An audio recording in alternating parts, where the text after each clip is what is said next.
And as we continue to follow the developments of Hurricane Irma tonight, millions look towards rebuilding in the wake of Hurricane Irma, while others, well, they begin the difficult work of finding those who were perhaps lost in the storm. Joining me now by phone is Reverend Sarah Whitten-Grigsby. She is the Public Information Officer and Chaplain for Peace River Canine Search and Rescue in Englewood, Florida. Reverend, thanks for joining us this morning, I should say, this evening in some parts of our country. But I wanted to ask you, what is the difficult task that lies ahead for you? What are you hearing about perhaps the search and rescue efforts you may have to conduct?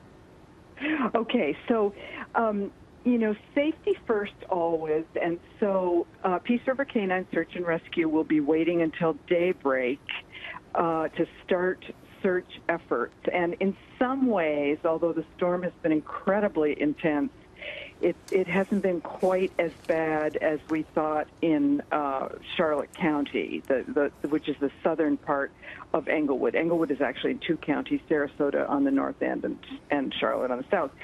And so we are expecting, hoping that casualties, in fact, will be light, but we're going to be working with the Englewood Fire District, and that puts all their resources at our disposal as well as our own resources.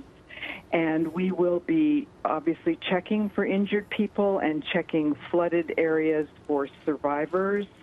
Our team members for Peace River will be on boats and fire trucks, jet skis.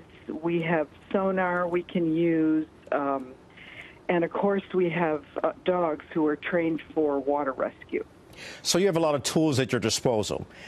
And yeah. I would have to ask, was Florida prepared for this? Because we know that the Governor had sent out warnings long before the storm even got close to Florida. So people were told to evacuate in those areas where they thought it would hit. And as a result of that, many people did follow his advice. Those who chose to stay have sheltered in place or they've gone to shelters. So you have thousands of people who took heed to the warning. And as a result of that, do you anticipate having any casualties or people that might be lost that you need to find? I think so, and for a couple of reasons. One is that in our area, we have a lot of retirees. So, you know, there are many, many senior communities. And I learned something very interesting this week, which was that sometimes people don't evacuate because they don't have that choice.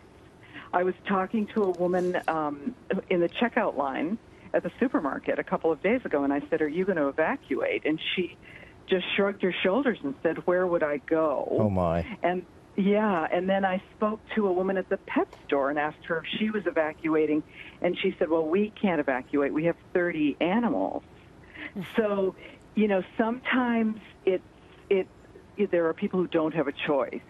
I understand.